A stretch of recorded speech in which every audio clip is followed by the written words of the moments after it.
Welcome to my YouTube channel. आज मैं आपको सबक नंबर 14, 15 और 16 के सभी MCQs एक ही वीडियो में समझाऊंगी। तो पढ़ना स्टार्ट करते हैं। सबक नंबर 14 है इंटरनेट। सवाल नंबर 1, वो जदीद वसाइल जिनकी मदद से पैगामात एक जगह से दूसरी जगह भेजे जाते हैं उसे क्या कहते हैं? मवासलाती निज़ाम या मवासलाती तरीका? तो वो जदीद वसाइल जिनकी मदद से पैगामात एक जगह से दूसरी जगह भेजे जाते हैं उसको मवासलाती निज़ाम कहते हैं। अगला सवाल है सनतकार से क्या मुराद है? कारखाने या गोदाम? तो सनतकार से मुराद कारखाने हैं। तंजीम से क्या मुराद है? इकाई या इदारा? तंजीम से मुराद है इदारा। अगला सवाल है दस्तयाब होना से क्या मुराद है? हासिल होना या खोना? तो दस्तयाब होना से मुराद है हासिल होना। 20वीं सदी के साइंसी इजादात ने इंसान को इस कदर फ़ायदा पहुँचाया है कि वो इससे पहले इसके बारे में देश भी नहीं जा सकता था, सोचा या फिर पढ़ा। तो इससे पहले साइंसी इजादात के बारे में सोचा भी नहीं जा सकता था। 20वीं सदी में इतनी बड़ी बड़ी इजादात हुई। दूसरी जंग के बाद एक तेज़ रफ्तार देश सिलसिला इजाद हुआ, मवासलाती सिलसिला या तरसीली सिलसिला।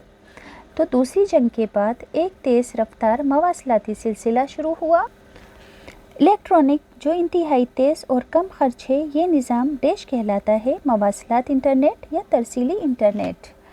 तो इलेक्ट्रॉनिक जो इंतहाई तेज़ और कम खर्च है ये निज़ाम क्या कहलाता है? मवासलात इंटरनेट। मवासलात इंटरनेट का निज़ाम क्या कहलाता है? ईमेल या इंटरनेट? तो मवासलात इंटरनेट का निज़ाम ईमेल कहलाता है। ईमेल के लिए कितनी चीज़ों की ज़रूरत पड़ती है? तो 3 चीज़ों की ज़रूरत पड़ती है। ईमेल के लिए कौन सी 3 चीज़ों की ज़रूरत पड़ती है? मॉडेम, टेलीफोन या मोबाइल कनेक्शन और इंटरनेट, कंप्यूटर इंटरनेट और बिजली। तो ईमेल के लिए मॉडेम, टेलीफोन और इंटरनेट की ज़रूरत पड़ती है या मोबाइल फ़ोन की।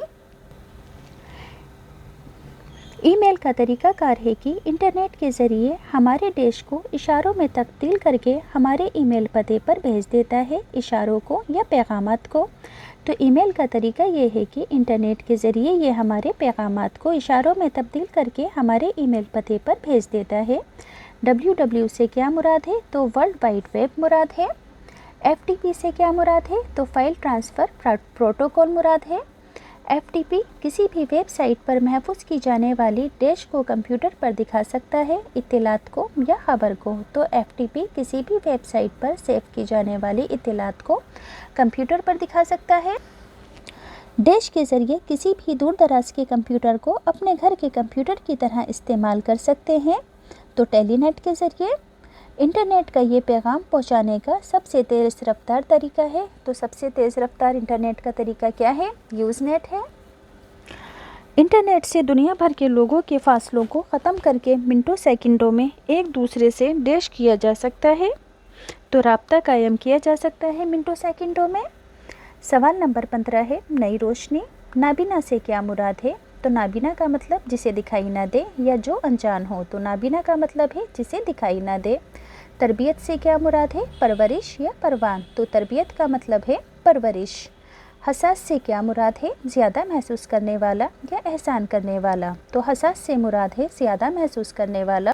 अगला सवाल है सलाहियत से क्या मुराद है? लियाकत या कायम? तो सलाहियत का मतलब है लियाकत। तहरीर से क्या मुराद है? तजुर्बा या लिखावट? तहरीर का मतलब है लिखावट। सियाही से क्या मुराद है? सफ़र करना या तफरीह करना? तो सियाही का मतलब है सफ़र करना। अगला सवाल है स्कूल में खाने के वक्फे के दौरान कौन आपस में बातें कर रहा था? असलम और जावेद, राशिद और जावेद।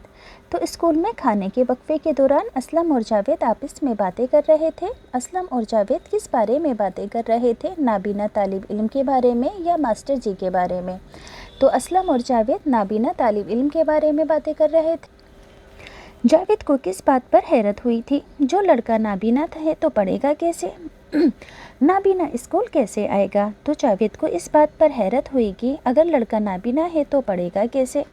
क्लास में मास्टर जी के आने पर असलम और जावेद ने उनसे क्या पूछा? नाबीना लड़के के बारे में, अपने निसाब के बारे में। तो क्लास में मास्टर जी के आने पर असलम ने नाबीना लड़के के बारे में पूछा।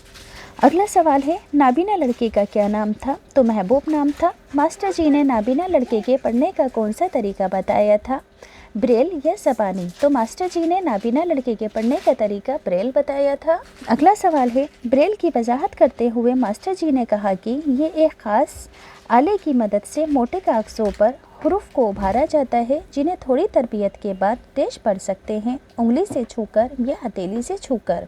तो थोड़ी तरबियत के बाद उभरे हुए लफ्ज़ों को उंगली से छूकर पढ़ सकते हैं। फ्रांस के किस शख्स ने ब्रेल की इजाद की थी? तो लुई ब्रेल ने ब्रेल की इजाद की थी। अगला सवाल है, ब्रेल प्रेस के करीब कोप्रे नाम के एक कस्बे में डैश पैदा हुए। कब पैदा हुए? जनवरी 1809 में। ब्रेल जब 2 साल के थे तो उनके साथ क्या हादसा पेश आया था? कोई नोकीला औजार लगने से उनकी आंखों की रोशनी चली गई थी। अगला सवाल है, ब्रेल ने कितने साल सख्त मेहनत करके नाबीना लोगों के लिए ब्रेल तरीका ईजाद किया था? तो 20 साल मेहनत की थी इन्होंने। नाबीना अफराद अपने साथ सफ़ेद छड़ी लेकर क्यों चलते हैं? ये उनकी पहचान होती है ताकि लोग उनको रास्ता दे सकें। अगला सवाल है, मास्टर साहब ने बताया कि पिछले दिनों दूरदर्शन पर नाबीना लोगों को क्रिकेट खेलते दिखाया गया था, तो उनके लिए कैसी गेंद तैयार की गई थी? तो उनके लिए एक आवाज़ निकलने वाली गेंद तैयार की गई थी ताकि वे आवाज़ को सुनकर क्रिकेट खेल सकें। अगला सबक है, नज़्म है पहाड़ और गिलहरी। इसके शायर हैं इकबाल। तो इकबाल की पैदाइश कब हुई? 1877 या 1876। तो इकबाल की पैदाइश 1876 में हुई। इकबाल का इंतकाल कब हुआ था? 1838 में हुआ था। इकबाल का शुमार उर्दू के बुलंद मर्तबा शायरों और देश में होता है, अदीब या मुफक्किरों। तो इकबाल का शुमार उर्दू के बुलंद मर्तबा मुफक्किरों में होता है। इकबाल कहाँ पैदा हुए? लाहौर या सियालकोट? तो इकबाल सियालकोट में पैदा हुए। अगला सवाल है, इकबाल किस वजह से दुनिया भर में मशहूर हुए? ख़यालात की गहराई और शायरी सलाहियत की वजह से इकबाल दुनिया भर में मशहूर हुए। इकबाल ने बच्चों के लिए क्या लिखी थी? नज़में लिखी थी। इकबाल उर्दू के कौन से सबसे बड़े शायर थे? तो इकबाल उर्दू के एक सबसे बड़े फ़लसफ़ी शायर थे। अगला सवाल है, इकबाल ने बच्चों के लिए जो नज़में लिखी उनका नाम बताना है। बच्चे की दुआ, कौमी तराना, पहाड़ और गिलहरी, जुगनू, हमदर्दी, परिंदे की फरियाद और माँ का ख्वाब। इकबाल की किताबें उर्दू ज़बान के अलावा और कौन सी ज़बान में शाया हुई थी? तो फ़ारसी और अंग्रेज़ी में हुई थी। पहाड़ और गिलहरी नज़म के शायर हैं इकबाल। शऊर से क्या मुराद है? यानी कि अकल। बातमीज़ से क्या मुराद है? तमीज़दार। पस्त से क्या मुराद है? कम दर्जा। हिकमत से क्या मुराद है? तदबीर। बिसात से क्या मुराद है? बिसात का मतलब है हैसियत। एक पहाड़ गिलहरी के छोटे कद को देखकर उसे किस नज़रिए से देखता है? तो पहाड़ गिलहरी को हिकारत से देखता है। ए हकीर गिलहरी, तुझे शर्म के मारे पानी में डूब मरना चाहिए, ये बात किसने कही? ये बात पहाड़ ने कही। पहाड़ गिलहरी से डूब मरने को क्यों कह रहा है? क्योंकि पहाड़ को अपने आप पर बड़ा नाज था, अपने बड़ा होने पर। अगला सवाल है, गिलहरी ने पहाड़ को क्या जवाब दिया? गिलहरी ने पहाड़ को जवाब दिया कि दुनिया में कोई चीज़ निकम्मी नहीं होती। पहाड़ ने अपनी बड़ाई में क्या कहा? कि मेरे आगे ज़मीन भी कोई हैसियत नहीं रखती। पहाड़ ने अपनी बड़ाई में ये बात कही। गिलहरी ऐसा कौन सा काम कर सकती है जो पहाड़ नहीं कर सकता है? तो अपने दांतों से हर चीज़ कुतर सकती है, पहाड़ नहीं कुतर सकता। पहाड़ ने अपने आगे किसको पस्त कहा? ज़मीन या आसमान? तो ज़मीन को पस्त कहा। गिलहरी ने पहाड़ को क्या चीज़ तोड़कर दिखाने को कहा? तो गिलहरी ने पहाड़ को छालियाँ तोड़कर दिखाने को कहा।